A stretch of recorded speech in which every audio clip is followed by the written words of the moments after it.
Life is found in the dance between your deepest desire and your greatest fear. And that is a quote from Tony Robbins. You were put here for a reason, and that's to live the best life possible in your dharma. If you don't know what dharma is, it stems from the Indian tradition, meaning your path of righteousness or good quality. Another way to describe living in your dharma is living your day-to-day in the way that you, uniquely with your qualities, your individual self, you should be living. So if someone is really creative and musically oriented, maybe they should be a singer. If someone is a nurturer and really great at taking care of other people, maybe they should be a doctor or a nurse. This is essentially what dharma means. I'm obviously not Indian, but I did grow up with this ideology that each person has their dharma and it is their life purpose to fulfill it. If you haven't read Paulo Coelho's book, The Alchemist, it's kind of a similar concept, and that is a great read.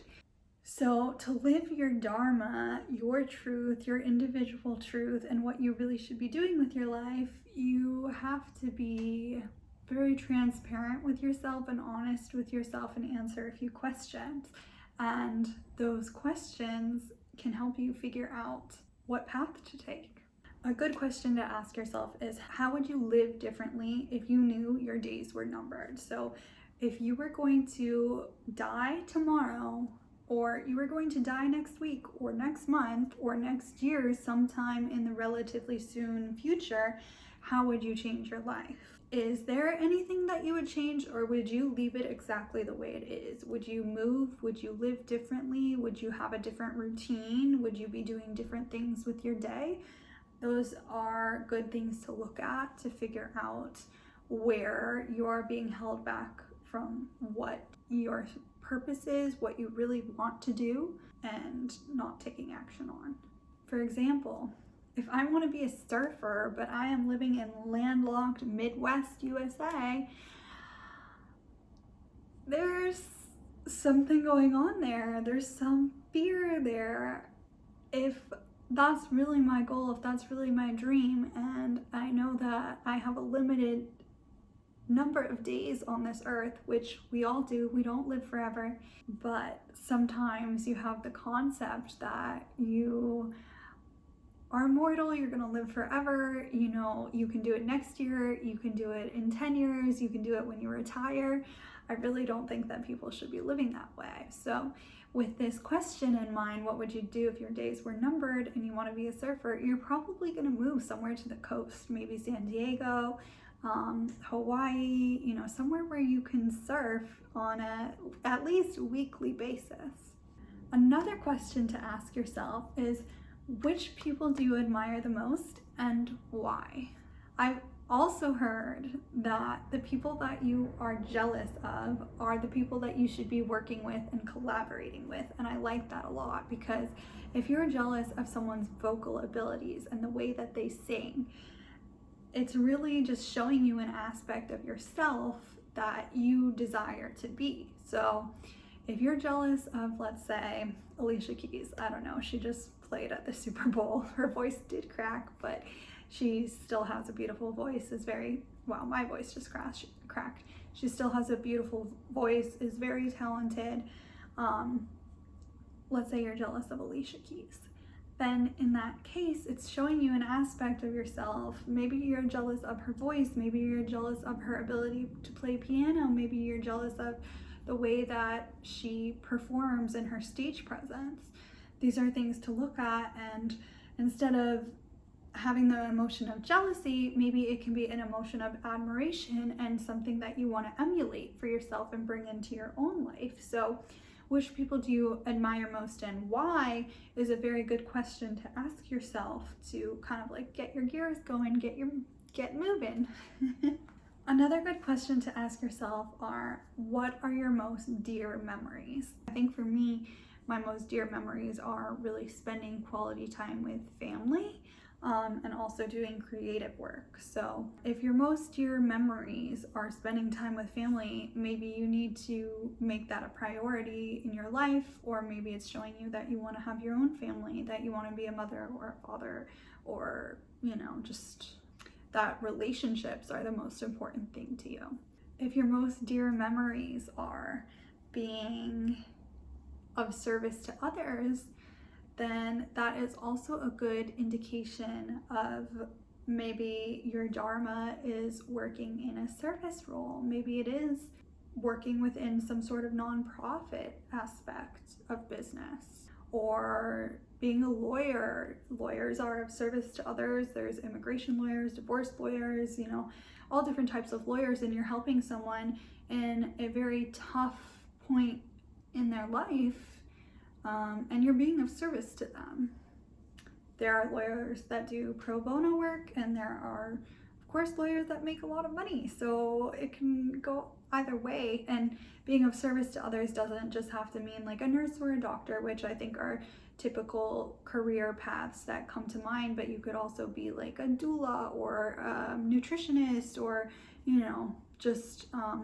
there's so many roles that you could play in being of service to others.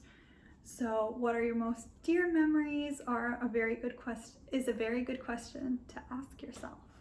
In addition to asking yourself these questions, to get out of a fear-based mindset and stop letting fear hold you back to the life that you want to live, you turn your shoulds into musts. So if this is something as simple as I should clean my house, it's I must clean my house. If it's I should go to the gym, it's I must go to the gym. You start with the small things, and you start building a different routine, and you start putting yourself out there.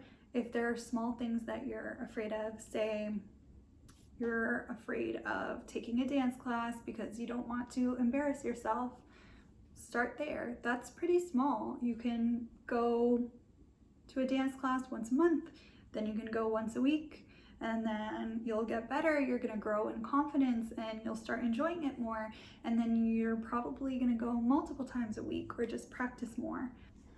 According to research from Harvard, just over 19% of the total population has experienced an anxiety disorder in the previous 12 months. So that's only the previous 12 months. Imagine people's entire lifetime, like 19% of the population in those 12 months. So you definitely are not alone in your anxiety or in your fear of wanting to change your life or to try something that you've never done before, or whatever that fear is, wherever it comes from, whatever it's about, you're not alone in that.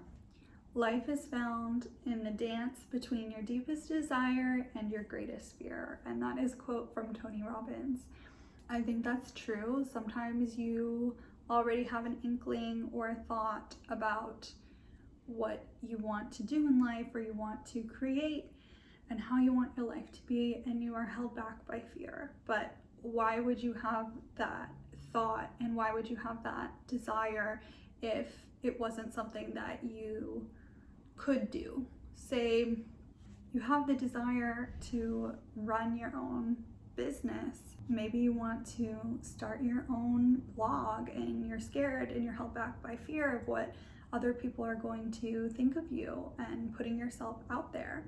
But if that is a deep rooted desire and you really want to start that, why would you have that idea if it wasn't meant for you? Say you want to be an author and you want to write a book, and you already have an idea of a novel and you just haven't started yet. But why would you have that creative impulse, and why would you have that desire to write an entire novel if that dream wasn't meant for you? So I really do think that this quote by Tony Robbins is true. Life is found in the dance between your deepest desire and your greatest fear. Your deepest desire and your greatest fear may be the same thing. It might be a fear of failing, but you can't fail if you don't quit. They say that people that don't quit eventually reach success, and it's only the people that quit that are failures. So if something's meant for you, just go for it. If you think it might be meant for you, just go for it. Try it out. What do you have to lose? Once you know a little bit about your desire and what you think your dharma might be, you can acknowledge the fear, and then you can really analyze it and use it as fuel. Find a way to dismiss the fear and focus on the action of creating whatever that life is that you want, whatever that dream is that you want for yourself. We see other people do it all the time. They started somewhere, and you can start somewhere too. I hope this video helps you to find the courage to just go for it. So thank you so much for watching. I hope you liked this video. If you did, hit the thumbs up button, subscribe so you don't miss any future videos, and I'll see you in the next one. Thanks for watching.